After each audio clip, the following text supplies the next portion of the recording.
GTA 6 को आने में मेरे दोस्तों बस 5 महीने बाकी हैं और इस गेम के बारे में ऐसी क्रेजी डिटेल्स लीक हुई गेमिंग हिस्ट्री में भाई पहली बार हो रहा है। ग्राफिक्स इतने ज्यादा नेक्स्ट लेवल है भाई, अगर आप एक्चुअली धूप में रहोगे तो कैरेक्टर टैन हो रहा है। रे ट्रेसिंग ऐसी है कि भाई कैरेक्टर की आंखों में भी आसपास की लाइट का रिफ्लेक्शन दिखेगा। हर एक एनपीसी की अलग लाइफ स्टोरी होगी, मतलब रोड पे चलने वाला रैंडम बंदा उसकी लाइफ की स्टोरी होगी एंड अलग से रिएक्शन होंगे सबके। Car physics, gang Wars, traffic, water physics, Rockstar ने हर एक चीज को भाई नेक्स्ट लेवल कर दिया एंड उसके लिए भाई उन्होंने खुद की टेक्नोलॉजी इन्वेंट करी जो हॉलीवुड लेवल से भी ज्यादा ऊपर है। ये करके भाई सारी चीजें आपको बताता हूं। Oh shit! Here we go again. भाई सबसे पहली चीज भाई, रॉकस्टार ने GTA 6 के ऊपर अभी तक $2 बिलियन का बजट लगा दिया है, यानी 16,600 करोड़ रुपए। ये अब तक का सबसे एक्सपेंसिव वीडियो गेम। GTA 5 में सिर्फ भाई 265 मिलियन लगा था और Red Dead Redemption 2 में 540 मिलियन। और सबसे इंटरेस्टिंग बात यह है कि भाई GTA 6 से फर्स्ट ईयर में ही भाई 3.2 से 3.5 बिलियन का रेवेन्यू एक्सपेक्ट करा जा रहा है। 2 बिलियन भाई बहुत ज्यादा बड़ा अमाउंट है। जैसे हॉलीवुड की भाई सबसे महंगी पिक्चर एवाटार बनाने में लगभग $350 मिलियन लगे। GTA 6 के बजट में ऐसी 5 से 6 एवाटार मूवीज बन सकती हैं। अगर मैं बॉलीवुड की बात करूं तो इसमें भाई 40 से ज्यादा मेगा बजट फिल्में बन के रेडी हो सकती हैं। अगर आपको बिल्डिंग बनानी है तो भाई अमेरिका का वन वर्ल्ड ट्रेड सेंटर खड़ा हो जाएगा पूरा। और अगर स्पेस में जाना है तो इसरो जैसे 27 मार्स मिशन लॉन्च हो सकते हैं इतने पैसे के अंदर। अगर एक आम इंसान के हिसाब से बताऊं, 5.5 करोड़ लोगों की पूरी जिंदगी की कमाई लग जाती है इतना पैसा जमा कर रहा है। टेक 2 जो कि इस गेम को बेच रही है, उनके सीईओ ने कंफर्म करा है कि भाई अनलिमिटेड रिसोर्सेज दी जा रही हैं क्योंकि गेम एकदम परफेक्ट चाहिए। और रॉकस्टार गेम्स ने इस पैसों का इन्वेस्टमेंट बहुत ही ज्यादा क्रेजी चीजों पर करा है। मतलब इंजन, कार वाले इंजन की बात नहीं हो रही है भाई, ये है रेज इंजन। रेज का मतलब रॉकस्टार एडवांस्ड गेम इंजन। ये रॉकस्टार की खुद की इंटरनल टेक्नोलॉजी है। इसका स्टार्ट भाई 2006 में हुआ था रॉकस्टार गेम्स टेबल टेनिस के साथ में। GTA 4 में रेज 4 था और GTA 5 में रेज 7। Red Dead Redemption 2 जो लास्ट रॉकस्टार की गेम वो रेज 8 पे बनी थी और अब GTA 6 के साथ रेज 9 आ रहा है। सबसे पहली चीज भाई वाटर फिजिक्स। पुराने गेम्स में भाई पानी दिखता तो पानी जैसा था पर पानी की तरह रिएक्ट नहीं करता था, लेकिन रेज 9 में हर बूंद का अपना खुद का वेट और प्रेशर होता है। अब सबसे क्रेजी चीज ये है कि भाई GTA 6 में ये सारी चीजें लाइव गेम के अंदर चल रही हैं जो आप गेम एक्चुअल में खेल रहे हो। ये पॉसिबल कैसे हुआ? एक केल्विन वेव मॉडल करके है जो एग्जैक्टली हॉलीवुड मूवीज के CGI में यूज होता था और इसी के साथ में एक कॉम्प्लेक्स भाई मैथ वाले फॉर्मूले लगते हैं जिसको FFT कहते हैं। सिंपल भाषा में अगर मैं आपको बताऊं तो एक प्रॉपर हॉलीवुड मूवी में जैसे एनिमेशन किया जाता है, डायरेक्टली आपकी गेम में एग्जैक्टली सेम लेवल की चीजें डाली जा रही हैं जो रियल टाइम में रिएक्ट करती हैं। हो सकता है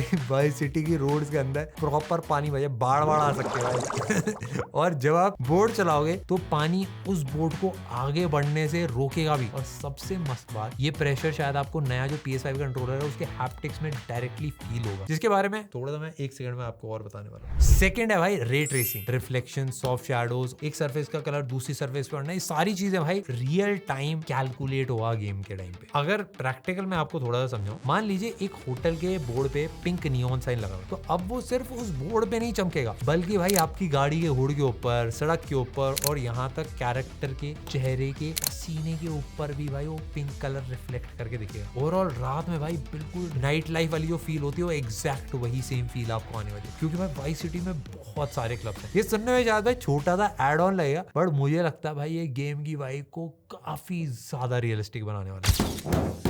नेक्स्ट भाई ग्राफिक्स रेंडरिंग। नॉर्मली भाई आप अपने ठीक सामने खड़े एक इंसान को बिल्कुल क्लियरली देख सकते हो पर साथ ही भाई दूर बीच पे अगर कोई भीड़ खड़ी हुई है उसको भी आप नोटिस कर पाते हो। बट ज्यादातर गेम्स के अंदर दूर की चीजें या तो अचानक गायब हो जाती हैं या बस एक धुंधला सा धब्बा सा बन के रह जाती है, फिर एक शेप में वो कन्वर्ट हो जाती है। पर रेज 9 के अंदर आसपास से लेके बिल्कुल आखिरी एंड तक हर चीज वो विजिबल और एकदम शार्प रहेगी और वो भी भाई आपके कंसोल पे बिना कोई भी हैवी लोड डाले। रियल लाइफ अब GTA बनने वाला है। अब भाई जो सबसे एक्साइटिंग मुझे लगा, NPC AI। सिंपल लैंग्वेज में गेम के अंदर घूमने वाले जो रैंडम कैरेक्टर्स होते हैं इनको आप कंट्रोल नहीं कर सकते, उनका पूरा सिस्टम आर्टिफिशियल इंटेलिजेंस करता है कंट्रोल। GTA 5 में भाई रास्ते पे चलने वाले NPC ज्यादा कुछ ऐसे करते नहीं थे, बस चलते रहते थे, कार चलाते थे, चिल्लाते थे थोड़ा पीट पाट देते थे अगर आप मुक्का उक्का दिखा दो उनको। बट GTA 6 में भाई वो अपनी पूरी लाइफ उनकी चल रही है। दो रैंडम लोग आपस में गाड़ी टकरा सकते हैं, गाली दे सकते हैं, गलती किसकी इस पे झगड़ा कर सकते हैं और फोन निकाल के सीधा इंश्योरेंस वाले को कॉल लगा सकते हैं। और इन सब के लिए हमारा कैरेक्टर उनके आसपास होना जरूरी भी नहीं है। इसके पीछे एक नई टेक्नोलॉजी यूज हो रही है, उसको बोला जा रहा है भाई इमर्जेंट AI बिहेवियर सिस्टम, जिससे भाई सबके बिहेवियर्स और स्टोरीज को एकदम रियल बना दिया है। स्पेसिफिक करके अगर मैं बताऊं तो इनके डायलॉग्स में भी भाई बड़ा अपग्रेड आ गया है। गेम प्रॉपर्ली याद रखता है कि भाई आपने कौन से डायलॉग पहले सुन रखे और हमेशा आपको नए डायलॉग्स ही सुनाता है। तो जो आपके नॉन प्लेबल कैरेक्टर से NPC, वो भाई हर बार कुछ अलग कॉन्वर्सेशन होगी। इसका एक परफेक्ट एग्जांपल है, जैसे हमने ट्रेलर में भी देखा था, एक मगरमच्छ अचानक रोड पे आ गया तो आधे लोग भाई डर के भागेंगे और बाकी लोग आधे भाई फोन निकाल के उसकी सेल्फी लेने लगेंगे। तो हर एक का अलग रिएक्शन सब चीजों में होगा भाई। और सबसे क्रेजी पार्ट, ये सब बिना किसी पहले से लिखी हुई स्क्रिप्ट के बगैर होगा। एकदम प्योर और अनस्क्रिप्टेड, पूरी जो फ्लोरिडा वाले वाइब है वो सब कुछ एक ही में आएगी। नेक्स्ट भाई मेमोरी मैनेजमेंट। GTA 6 का जो वाइस सिटी है वो बहुत ही ज्यादा बड़ा होगा। अगर कंपैरिजन में बताऊं GTA 5 का डबल होगा। पर PS5 की रैम तो भाई 16 GB होती है। तो रॉकस्टार ने भाई स्मार्ट स्ट्रीमिंग आर्किटेक्चर बनाया है, जो गेम का जो डेटा है वो AI के चंक्स में डिवाइड कर देता है। तो गेम के पास अपना एक प्रिडिक्टिव टाइप सिस्टम होता है, जो आपकी लोकेशन और डायरेक्शन देख के ऑटोमेटिकली प्रिडिक्ट कर लेता है कि अगले 30 से 40 सेकंड्स के अंदर आपके साथ क्या होने वाला है। तो ये सारे ग्राफिक्स बैकग्राउंड में रेंडर होते रहते हैं एंड एकदम से भाई स्क्रीन पे दिखा दिए जाते हैं। तो बेसिकली भाई मेमोरी ज्यादा नहीं लेंगे, बट गेम एकदम तगड़ी दिखेगी। Vehicle damage.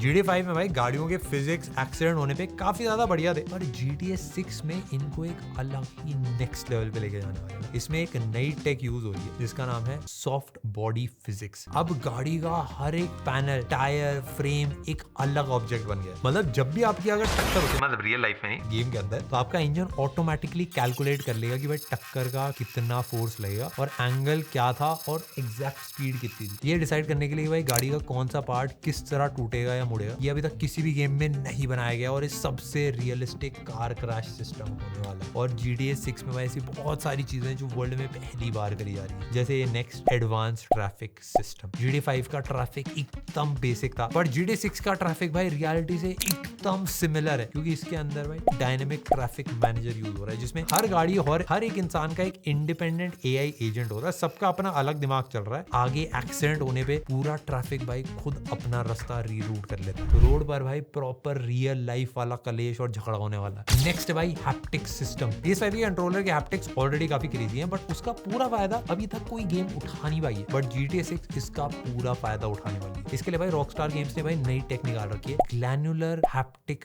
मैपिंग। पानी में घुसोगे भाई कंट्रोलर धीरे धीरे वाइब्रेट करेगा। जितना गहरा पानी होता जाएगा वाइब्रेशंस उतनी ज्यादा हेवी होती है। रास्ते के हिसाब से भी भाई वाइब्रेशन बदलेगी। पक्की सड़क होगी, घास होगी, पत्थर, कीचड़, सब अलग फील आएगी। किसी को भी टक्कर मारा या मुक्का मारा हुआ एकदम से जोर का झटका लगेगा।